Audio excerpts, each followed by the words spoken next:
Good morning class. Today we will revise our chapter number 8 that is cell structure and function. Okay, ये chapter हमने पढ़ लिया था cell के बारे में. आज हम इसको रिवाइज करेंगे.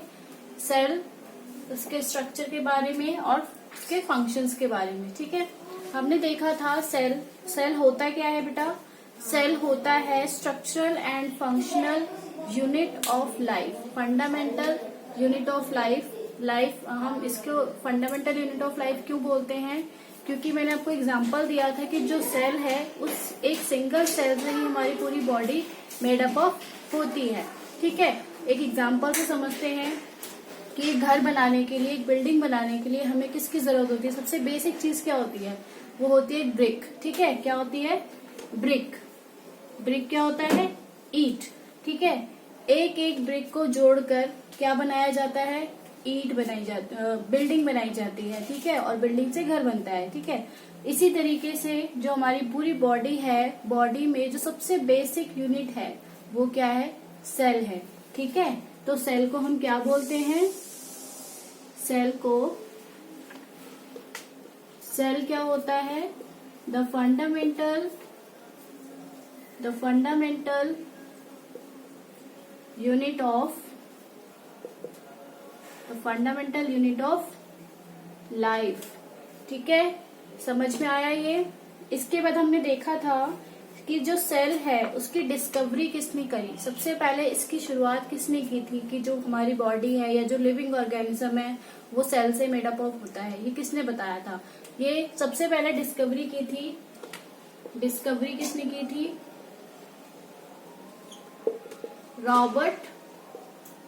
रॉबर्ट हुक ने. ये साइंटिस्ट थे जिन्होंने सबसे पहले सेल के बारे में डिस्कवरी की थी. रॉबर्ट हुक, जिन्होंने सेल का नाम दिया था, coin the term cell. Okay, cell का नाम किसने दिया था, रॉबर्ट हुक ने. और ये कौन से ईयर में दिया था, कौन से ईयर में डिस्कवर किया था, इन 1665. क्लियर.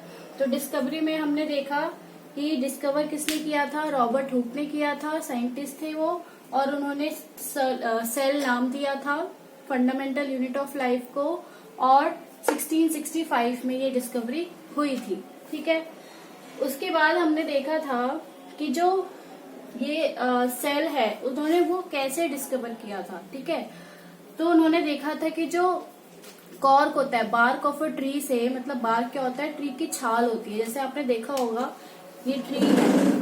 ठीक है, ये ट्री है, ये जो इसकी जो मोटी वाली स्टेम होती है ना, जो मोटी वाली स्टेम होती है, इसकी जो ऊपर लेयर होती है, छाल जो होती है, छाल बोलते हैं, इसी को बोलते हैं कॉर्क. ठीक है, तो उसने उसको एक्सट्रैक्ट किया था, कॉर्क को एक्सट्रैक्ट किया था, उसकी एक छोटी सी पतली सी थ्रेड लाइक स्ट्रक्चर को उसने उसमें से निकाला था, और उसको अंडर कंपाउंड माइक्रोस्कोप, खुद के बनाए हुए माइक्रोस्कोप के अंदर उसने ऑब्जर्व किया था. ठीक है, और ऑब्जर्व जब उसने किया तो उसको कैसा स्ट्रक्चर दिखाई दिया, उसको इस तरह बॉक्स लाइक स्ट्रक्चर दिया, ऐसे छोटे छोटे बॉक्स जैसे उसको स्ट्रक्चर दिखे. किसके अंदर, माइक्रोस्कोप के अंदर उसको इस तरीके से छोटे छोटे बॉक्स दिखे. ठीक है, और उसने एक बॉक्स को, इस सिंगल बॉक्स को, जैसे कि ये सिंगल बॉक्स है, इस सिंगल बॉक्स को उसने एक स्मॉल रूम कहा. क्या कहा, इसको स्मॉल रूम कह सकते हैं. ठीक है, स्मॉल रूम और कंपार्टमेंट कह सकते हैं, और वी कैन से कंपार्टमेंट. ठीक है, और क्या नाम दिया इसने कि एक स्मॉल रूम जो दिख रहा है वो एक सेल है. ठीक है, ऐसे बहुत सारे सेल उसको आपस में कैसे दिखे, जॉइंट दिखे. ठीक है, और इसी को उसने क्या नाम दिया, इसने सेल का नाम दिया. क्लियर. ये तो हमने देखा डिस्कवरी के बारे में. अब आता है कि इसके बाद हमने देखा था कि इंस्ट्रूमेंट कौन सा इंस्ट्रूमेंट होता है जिसमें कि सेल को ऑब्जर्व किया जाता है, तो वो हमने देखा था कंपाउंड माइक्रोस्कोप और इलेक्ट्रॉन माइक्रोस्कोप.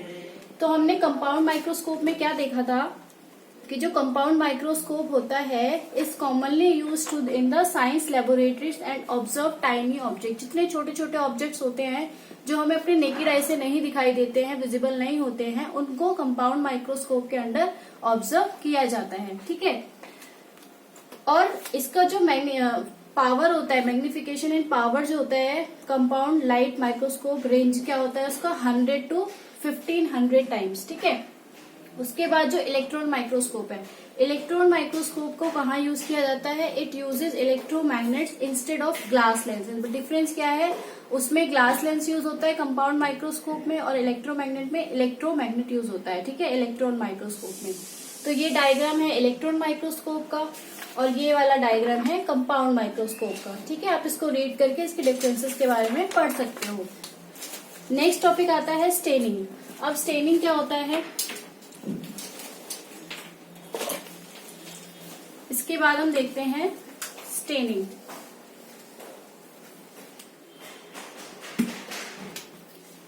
स्टेनिंग को हमने देखा था, स्टेनिंग क्या होता है बेटा, जो सेल है, ठीक है, सेल कैसा होता है, सेल कलरलेस होता है, ट्रांसपेरेंट होता है, ठीक है। तो उसको ऑब्जर्व करना बहुत ही डिफिकल्ट होता है माइक्रोस्कोप के अंदर। तो सबसे पहले उसको ऑब्जर्व करने के लिए उसको स्टेन किया जाता है। उसको स्टेन कैसे करते हैं, सेल इसमें लिखा है जो मैं पढ़ के सुना रही हूँ आपको, cells are transparent and colourless. Cell जो होते हैं वो ट्रांसपेरेंट होते हैं और कलरलेस होते हैं, ठीक है। So they are difficult to observe under a microscope. To observe the detail of the cell and its internal structure.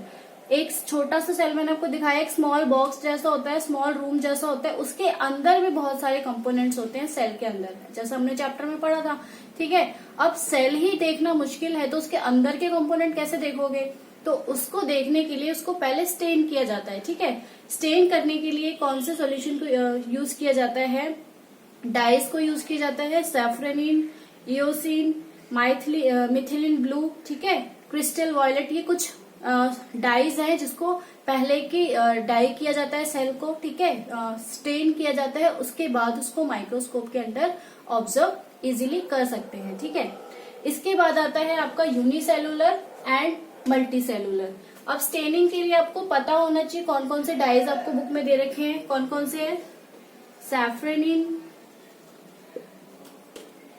Eosin, methylene blue and crystal violet, clear. इसके बाद आता है यूनिसेलुलर एंड मल्टी सेलुलर।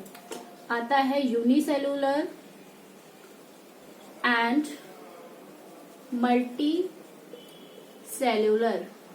हमने देखा था कि unicellular और multi cellular किनको कहा जाता है, यूनि का मतलब होता है सिंगल, यूनि का मतलब होता है सिंगल, और मल्टी का मतलब होता है मोर देन वन, ठीक है। मल्टी मतलब बहुत सारे, मोर देन वन। अब यूनिसेलुलर का मतलब, सेलुलर मतलब सेल, ठीक है, सेल की बात कर रहे हैं हम, तो यूनिसेलुलर मतलब सिंगल सेल और मल्टी सेलुलर मतलब मोर देन वन सेल, ठीक है। तो डेफिनेशन क्या हो जाएगी, the organism which have only one cell, ठीक है, जिसके पास सिर्फ एक ही सेल होता है, वो ऑर्गेनिज्म कौन सा होता है, unicellular organisms, clear. Multicellular के लिए बात करें तो the organisms which have more than one cell they are called as multicellular organisms. अब आपको इनके एग्जाम्पल्स पता होने चाहिए, ठीक है। एग्जाम्पल में हमने यूनिसेलुलर में देखा था, एमीबा होता है, ठीक है, एमीबा का सिंगल सेल होता है, एमीबा का स्ट्रक्चर कुछ इस तरीके से होता है, ठीक है, इसके अंदर एक न्यूक्लियस होता है, ये सिंगल सेल होता है। इसी तरीके से पैरामीशियम होता है, ठीक है, this is also unicellular organism. अब मल्टी सेलुलर में क्या आ जाते हैं, प्लांट्स आ जाते हैं, ठीक है, एनिमल्स आ जाते हैं, हम भी आ जाते हैं, ह्यूमन बीइंग्स, ठीक है, ये सारे क्या होते हैं, मल्टी सेलुलर, कि इसमें क्या होते हैं, more than one cell present होते हैं। अब ये सारी चीजें हमने इस टॉपिक में डिस्कस कर लिया, हमने क्या क्या देख लिया एक बार रिवाइज कर लेते हैं। सबसे पहले हमने सेल के बारे में देखा, सेल क्या होता है, fundamental unit of life. Fundamental क्यों बोल रहे हैं, कि हमारी लाइफ जो है वो वहीं से स्टार्ट हुई है, ठीक है। डिस्कवरी में हमने देखा कि किसने डिस्कवर किया, रॉबर्ट हुक ने डिस्कवर किया, ठीक है। उन्होंने इसको क्या नाम दिया, उसने सेल का नाम दिया, ठीक है। कैसे डिस्कवर किया था, उन्होंने एक कॉर्क लिया था बार्क ऑफ ट्री का, उसको अंडर माइक्रोस्कोप के अंदर, खुद के बनाए हुए माइक्रोस्कोप के अंदर पहले ऑब्जर्व किया, और ऑब्जर्व करने के लिए कैसा उन्हें स्ट्रक्चर दिखाई दिया, उन्हें इस तरीके से स्मॉल बॉक्स जैसा बहुत सारे छोटे छोटे बॉक्स उनको दिखाई दिए और एक बॉक्स को उन्होंने सेल का नाम दिया, सिंगल बॉक्स को उन्होंने सेल का नाम दिया। ठीक है सॉरी। उसके बाद स्टेनिंग देकर हमने, स्टेनिंग हम करते हैं सेल को अच्छे से ऑब्जर्व करने के लिए, उसके इंटरनल पार्ट्स को ऑब्जर्व करने के लिए। स्टेनिंग के लिए कुछ डाइज को यूज किया जाता है, safranin, eosin, methylene blue, crystal violet. ठीक है। देन हमने बात की unicellular and multi cellular. Unicellular means single cell, multi cellular means more than one cell and their examples also. Okay.